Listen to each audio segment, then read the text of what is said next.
नाशिक सिडको परिसरातील शुभम पार्क जवळ रिडेव्हलपमेंट प्लॉटमध्ये महापालिकेची कोणतीही पूर्व परवानगी न घेता सुमारे 30 ते 40 वर्ष जुनी आंबा आणि जांभुळाची झाडे मुळासकट तोडल्याचा गंभीर प्रकार समोर आलाय।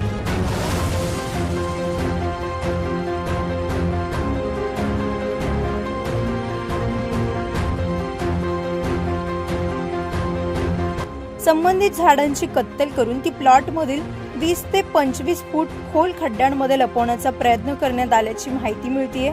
या प्लॉटवर कोणतीही सुरक्षा भिंत नसल्यामुळे परिसरातील लहान मुले येथे खेळण्यासाठी येतात।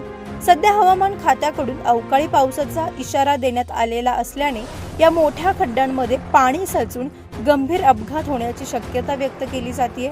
याशिवाय प्लॉटमध्ये उघडी पाण्याची टाकी असून तिला कोणतीही संरक्षक व्यवस्था नाही। जवळच वीज खांब असल्याने नागरिकांच्या जीविताला धोका निर्माण झालाय।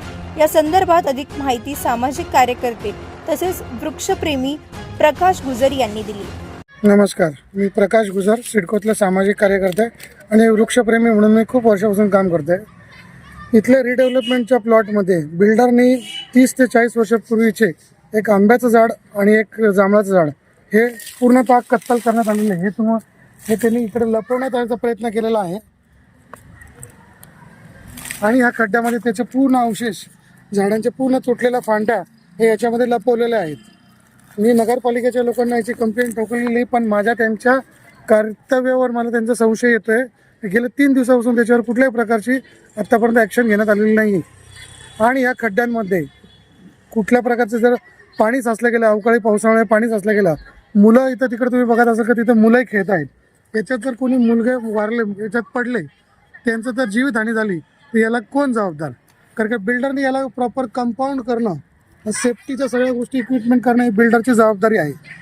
तर मी तुमच्याकडे विनंती आहे की ह्या विषयामध्ये तुम्ही कायदेशीर पावलं उचलून बिल्डर विरुद्ध तुम्ही ठोस कारवाई करावी अशी विनंती आहे। बरं, या ठिकाणी किती झाडं तोडण्यात आले? एक जांभळाचं आणि एक त्या कॉर्नरला आंब्याचं झाड, हे दोन्ही झाडे 30 ते 35 वर्षापूर्वी, कमीत कमी 30 ते 35 वर्ष जुने आहेत। बरं, याची झाडं तोडण्याची परमिशन महानगरपालिकेकडून कुठल्याही प्रकारची परमिशन घेतलेली नाही। नगरपालिकेला मी अधिकाऱ्यांना विचारण्यात आले, त्यांचं माझ्याकडे रेकॉर्डिंग सुद्धा आहे।